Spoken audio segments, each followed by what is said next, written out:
지난 주간에 제가 읽은 책 한 권이 제목이 우리는 십자가에 달리신 그리스도를 선포한다라는 그런 제목의 책이었습니다. 그 부제가 어두운 시대에 십자가를 선포한다는 것의 의미입니다. 케네스 리치라는 영국 성공의 신학자의 책인데요. 이 책에서 말하는 게 이런 겁니다. 전쟁과 혐오, 경제적인 착취가 일상이 된 이 시대에 과연 십자가를 선포한다는 것이 무엇을 의미하는가, 그런 내용입니다. 우리가 사는 이 시대가 갈수록 점점 더 어두워지고 있는 것 같습니다. 세계 곳곳에서 전쟁이 일어나고 있습니다. 또 민족과 인종, 또 종교 사이에 갈등이 깊어지고 있습니다. 과학이 발달하고 문명이 발달하면 좀 세계가 평화로워질 것 같았는데 오히려 더 분열이 심해지고 또 종교는 화해가 아니라 혐오의 도구가 되기도 합니다. 또 우리가 살아가는 이 시대는 돈의 권력이 모든 것을 다 결정하는 것 같아 보입니다. 우리가 사람을 볼 때도 그렇죠. 저 사람은 얼마나 버는 사람인가. 그런 게 판단의 기준이 되기도 합니다. 사람의 가치도 국가의 정책도 심지어 교회의 방향도 이런 경제적인 논리에 좌우되는 경우가 많이 있습니다. 이 책에서 이렇게 말합니다. 오늘날 교회의 가장 큰 위기는 십자가 없는 기독교이다. 십자가가 사라진 기독교는 결국 세상의 성공과 권력을 따르게 된다라는 거죠. 오늘 본문의 배경인 빌립보, 이 도시 역시 지금 우리가 사는 이 세상과 별로 다르지 않았습니다. 로마의 영광과 질서가 지배하고 있었지만 그 이면에는 소외된 자들이 있었고 또 그들의 눈물과 또 다른 한편에는 탐욕이 넘쳐나는 그런 도시였습니다. 오늘은 이 빌립보에서 일어난 사건들을 통해서 어두운 시대에 우리가 이 시대의 십자가를 선포한다는 것이 과연 어떤 의미인가, 이것을 좀 함께 나누어 보고자 합니다. 빌립보는 로마의 식민지였습니다. 지난주에 나눴던 것처럼 콜로니아였죠. 율리우스 카이사르의 후계자 옥타비아누스가 기원전 42년에 이곳에서 내전에서 승리하고 패권을 장악했습니다. 그 승리의 기념으로 빌립보는 로마의 특별 식민지가 된 것이죠. 그리고 로마 제국의 영광과 질서를 상징하는 그런 도시가 되었습니다. 오늘 본문은 바로 그 빌립보라는 도시 안에서 벌어지는 이야기입니다. 먼저 귀신 들린 여종이 주인들의 돈벌이 수단으로 착취되는 이야기가 나오죠. 이어서 바울은 유대인이라는 이유로 공개적으로 수모를 당하고 재판도 없이 매를 맞고 감옥에 투옥되게 됩니다. 사람보다 돈이 앞서고 혐오와 차별이 넘쳐나는 그런 도시의 모습을 우리가 보게 됩니다. 케네스 리치가 말하는 어두운 시대가 바로 이런 도시의 모습입니다. 우리가 살아가는 이 세상도 지금 이 순간에도 중동에서는 전쟁이 계속되고 있습니다. 또 아프리카의 많은 지역에서는 난민 캠프가 있고요. 그곳에서 어린 아이들이 죽어가고 있습니다. 종교와 인종이라는 이름으로 서로를 혐오하고 있습니다. 우리가 사는 이 사회는 또 돈이 전부가 되어가고 있습니다. 사람의 가치를 그 사람이 무엇을 만들어내느냐 하는 이 생산성으로 바라보는 그런 시대죠. 이런 어두운 시대에 우리가 복음을 선포한다라는 것이 과연 어떤 의미이겠습니까? 십자가에 달리신 그리스도를 우리가 선포하는데 그것이 과연 무엇을 의미할까요? 오늘 본문의 첫 사건에 귀신 들린 여종 이야기가 나옵니다. 16절 말씀에 나오죠. 16절 말씀을 우리 같이 한번 읽어보겠습니다. 우리가 기도하는 곳에 가다가 점치는 귀신 들린 여종 하나를 만나니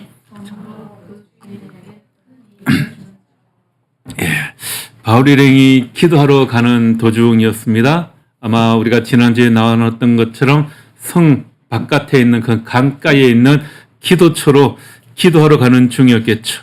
그 도중에 한 여종을 만나게 됩니다. 헬라어 원문에 보면 그녀가 파이톤의 영에 사로잡혀 있다라고 합니다.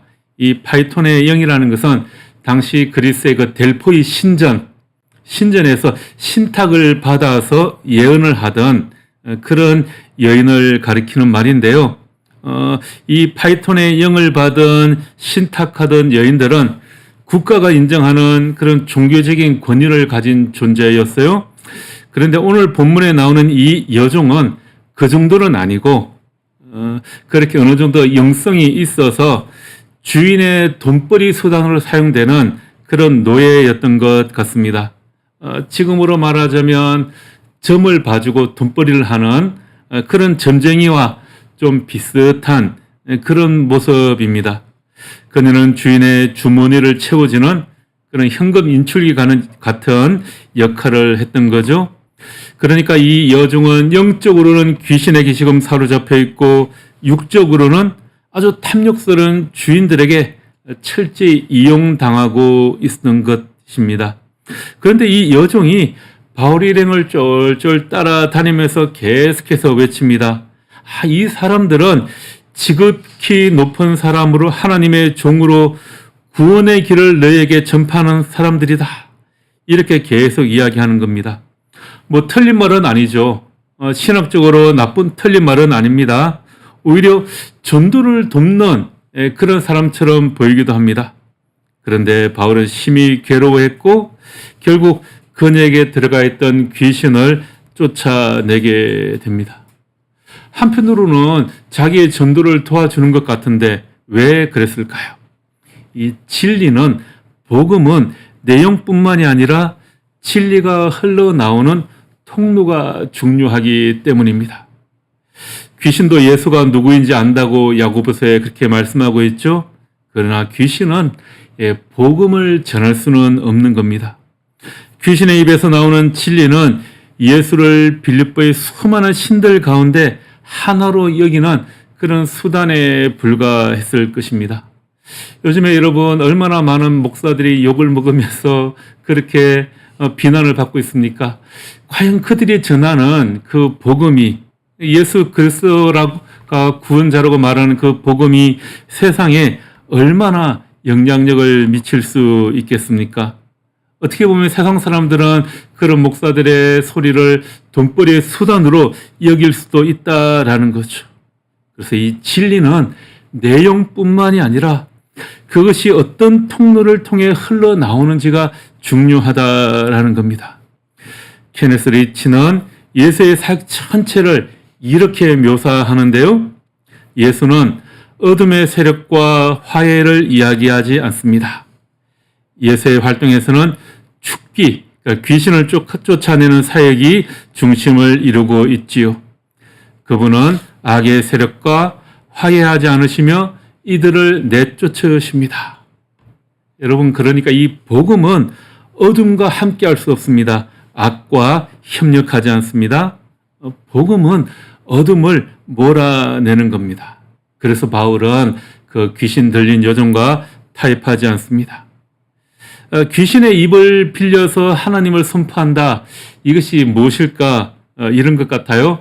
그 우리나라의 무속인들은 자기들이 섬기는 각자의 신들이 다 따로 있습니다. 이걸 이제 몸주라고 하는데요. 자기 몸의 주인이다. 그런 뜻인 것 같아요. 여러분 많이 들어보셨겠지만 뭐 애기신, 동자신, 장군신, 선녀신, 작두신, 장구신도 또 종류가 다양해요. 여러분 한 번쯤은 다 들어보셨죠? 이런 것들을 자기의 개인적인 몸의 신으로 섬깁니다. 그러니까 귀신의 입을 빌려서 하나님의 말씀을 전한다라는 것은 이런 무속인들이 예수를 자기 몸주로 모시는 것과 비슷한 그런 겁니다. 아마 귀신 들린 여종은 예수를 그런 여러 신들 가운데 하나로 여긴 것 같습니다. 예수님은 이런 어둠과 협력하지 않으십니다. 그 어둠을 몰아내십니다. 그렇게 그 귀신을 쫓아내는 순간 어떤 일이 벌어집니까? 여종에게서 귀신이 떠나고 그녀는 자유로워졌습니다. 그런데 동시에 여종의 주인들이 오히려 분노합니다. 아니, 그녀가 깨끗해졌는데 주인들은 분노합니다. 왜 그렇습니까? 돈벌이 수단이 사라져버렸기 때문입니다. 이 여종은 귀신에게 묶여 있었고 주인에게 착취를 당하고 있었습니다. 영적으로도 경제적으로도 완전히 얽매여 있던 존재였습니다. 그런데 복음이 그녀를 자유롭게 합니다. 그러자 도시가 오히려 분노하는 거죠. 이 여종은 단순히 귀신에 묶여 있었던 것이 아닙니다. 사람들에게 이용당하고 있었죠. 복음이 그녀를 자유롭게 합니다. 여러분, 복음이 선포되는 순간 귀신에 얽매여 있던 한 여인이 자유롭게 되는 것입니다. 그런데 여종에게서 귀신이 떠나자 그녀가 자유로워지자 오히려 반대로 주인들의 반응이 무엇입니까? 자기 수익의 소망이 끊어졌다고 생각하면서 바알과 실라를 붙잡아서 장터로 관리들에게 끌어갑니다. 여종의 주인들이 분노했습니다. 그리고 바알과 실라를 장터로 끌고 갔다 그러죠. 여기 나온 이 장터는 그냥 시장 그런 것이 아니고요. 여러분 많이 들어보셨던 아고라라는 것을 뜻합니다. 우리 개역개정 성경에는 그냥 장터라고 번역되어 있는데 아고라라는 것은 단순한 장터가 아니죠. 아고라는 그 도시 중앙에 자리한 광장이었죠. 거기에서 토론도 하고 또 재판도 열리고 판결이 선고되고 온 시민이 모여서 그것을 다 지켜보던 공간입니다. 오늘날로 말하자면 광장, 시장, 법원, 언론, 여론이 다 모여있던 그런 자리입니다. 그곳에서 명예와 수치가 공개적으로 결판나는 그런 자리였죠. 이 여종의 주인들은 그곳으로 바울 일행을 끌고 가서 고발하는 것입니다. 그런데 그 고발하는 명목이 무엇입니까? 20절, 21절에 나와 있죠. 20절과 21절을 같이 읽어보겠습니다. 상관들 앞에 데리고 가서 말하되 이 사람들이 유대인인데 우리 성읍 심히 요란하게 하여 로마 사람인 우리가 받지도 못하고 행하지도 못할 풍속을 전한다 하거늘. 그들은 바알과 실라를 고사하는 진짜 이유를 말하지 않습니다. 여러분, 바알과 실라를 지금 고사하는 진짜 이유가 무엇입니까? 자기 수익이 끊어졌기 때문이죠. 자기들의 밥줄이 끊어졌습니다. 우리 수익이 줄어들었다 이렇게 차마 말을 하지 못하죠. 대신에 종교를 내세우고 민족을 내세웁니다. 돈의 문제를 혐오의 언어로 포장해서 가장 공개적인 자리에서 바울과 실라를 이렇게 수치스럽게 만드는 겁니다. 당시 로마의 황제가 클라디우스 황제였는데요. 이 황제는 유대인을 로마에서 다 추방했다라고 합니다. 그렇게 추방한 지 얼마 지나지 않은 때예요. 그러니까 지금 로마에서는 반유대 정서가 있었던 겁니다. 탐욕은 언제나 더 그럴듯한 언어로 자신을 숨기죠. 2000년 전이나 지금이나 이 탐욕은 항상 가면을 쓰고 나타나는 것 같습니다. 바울과 실라는 재판도 없이 옷이 벗겨지고 몽둥이로 많이 맞은 후에 감옥 가장 깊은 곳에 던져지게 됩니다. 그리고 손과 발이 쇠사들에 묶이게 되었습니다. 예수께서 성전에서 상을 뒤엎으실 때 당시 예루살렘 종교 지도자들이 분노했습니다. 예수께서 가난한 자와 함께 앉아서 식사를 하실 때 유대 지도층들이 굉장히 불편해했습니다. 여러분, 십자가의 길은 이렇게 환영받는 길이 아니었습니다. 복음이 제대로 선포될 때 마찰이 생길 수 있다라는 겁니다. 우리는 그 십자가를 따르는 사람들입니다. 우리가 어두운 시대에 십자가를 선포한다라는 의미는 내가 손해를 감수하고서라도 사람을 다른 그 무엇보다 더 소중히 여기는 것입니다. 자, 억울하게 감옥에 갇힌 베드로와 실라가 어떻게 했습니까? 25절 말씀에 이렇게 기록하고 있죠. 한밤중에 바울과 실라가 기도하고 하나님을 찬송하며 죄수들이 듣더라. 여러분, 그 상황을 한번 상상을 해 보십시오. 한밤중입니다. 등불도 없습니다. 감옥 안에 바울은 착고에 채워져 있습니다. 아마 낮에 맞은 그 몽둥이로 맞은 상처 때문에 아직도 피가 나고 고통스러웠을 겁니다. 빌립보 감옥의 가장 깊은 곳에 갇혀 있습니다. 바깥 세상과 완전히 단절된 어둠입니다. 그런데 그 어둠 속에서 찬송이 울려 퍼집니다. 이것이 어떻게 가능했을까요? 바울과 실라가 그렇게 굴욕당하고 매맞고 투옥되고 발이 묶인 채로 어떻게 한밤중에 찬송할 수 있었겠습니까? 우리가 보통 이런 상황에 처하게 되면 어떻게 하겠습니까? 일단 불평하고 억울하다는 생각뿐이겠죠? 아니, 내가 이러려고 이것까지 와서 전도자가 되었는가? 내가 이러려고 목사가 되었는가? 이런 생각을 하지 않았겠습니까? 바울과 실라의 찬양은 상황이 해결되었기 때문에 나온 것이 아닙니다.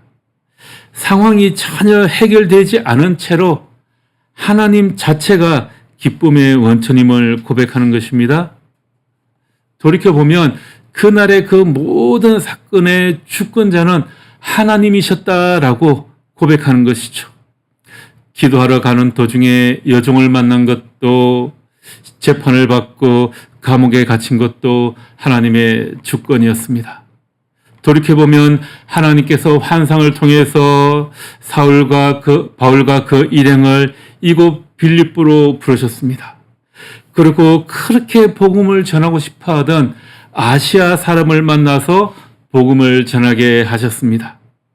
자, 그렇다면 이곳에서 매를 맞고 감옥에 갇힌 것도 하나님의 일이라고 고백할 수 있는 것이죠. 한밤중 어두운 감옥이라고 해서 이곳에 하나님이 더 이상 안 계신 것이 아닙니다. 감옥이 하나님의 계획을 막을 수 없습니다. 하나님은 여전히 하나님이시기 때문입니다. 이것이 바로 십자가 신앙입니다. 십자가는 상황이 아니라 하나님을 믿는 믿음입니다. 상황이 바뀌어도 하나님은 여전히 하나님이십니다. 한밤 가장 깊은 감옥에서도 하나님이 통치하신다는 살아있는 확신을 가지는 것입니다. 그래서 하나님이 안 계시는 것처럼 보이는 그 어둠 속에서도 그들은 찬송으로 하나님이 계신다고 고백하는 거죠. 어둠 속에 계시는 하나님을 신뢰하는 것은 바로 이러한 어두운 시대를 이기는 힘이 됩니다. 세상은 우리가 고난당하면 하나님이 저들에게 떠났다고 손가락질하며 조롱합니다. 그러나 십자가는 말합니다. 하나님은 당신이 눈물 흘리는 그 감옥 한복판에 가장 가까이 계신다고 말입니다. 이것이 어두운 시대에 십자가를 선포하는 방식입니다. 십자가의 선포는 어느 말로만 이루어지지 않습니다. 우리 삶으로 이루어지는 것입니다. 전쟁과 혐오와 경제적 절망으로 가득한 이 시대에 전쟁 한복판에 하나님이 가장 가까이 계십니다. 그래서 바울과 실라는 노래할 수 있었던 것입니다. 하나님이 지진으로 땅을 흔드신 이후에 그들이 찬양한 것이 아니고 그 전에 먼저 찬양을 했습니다. 그들이 찬양을 하니까 땅이 흔들리고 감문이 열리고 그들을 묶었던 수갑과 착고가 다 풀렸습니다. 사순절은 아직 부활이 오지 않은 시간입니다. 무덤이 닫혀있던 그 어둠의 시간 안에서 하나님을 신뢰하는 것입니다. 바울과 실라가 한밤중에 그 어둠 가운데에서 하나님을 신뢰하며 하나님을 찬양했던 것처럼 사순절은 그렇게 부활의 주님을 신뢰하는 것입니다.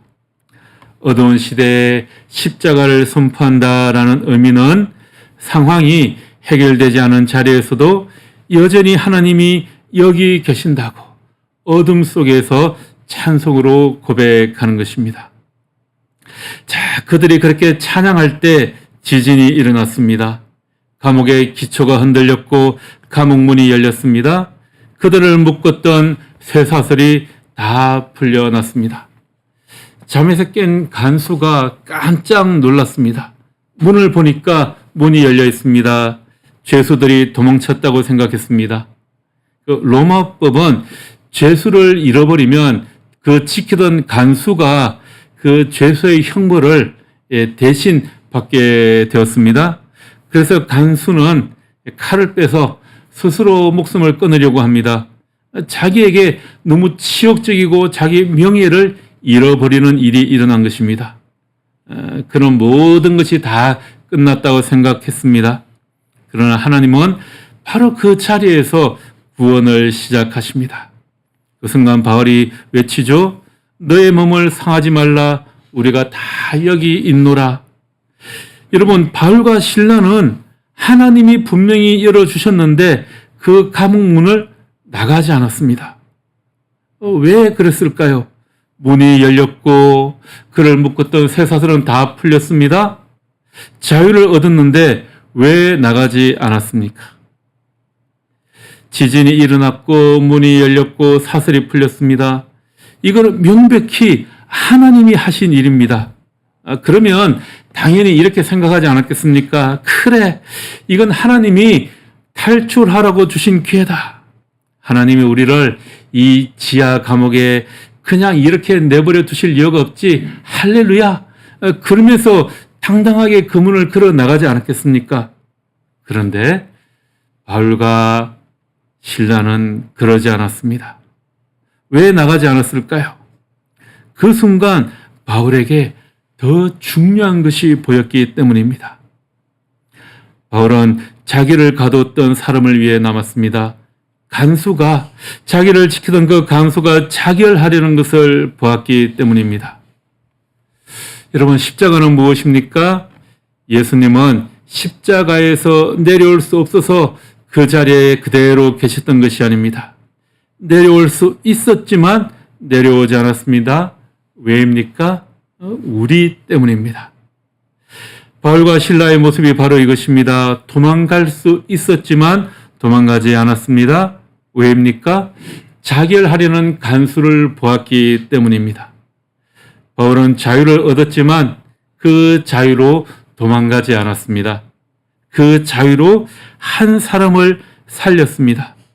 이것이 십자가입니다. 어두운 시대에 우리가 십자가를 선포한다는 의미는 나의 자유를 다른 누군가를 위해 사용하는 것입니다. 자, 간수가 등불을 들고 들어오죠. 바울과 실라 앞에 엎드렸습니다. 그리고 묻습니다. 선생들이여, 내가 어떻게 하여야 구원을 받으리까? 바울의 대답은 단순했습니다. 주 예수를 믿으라.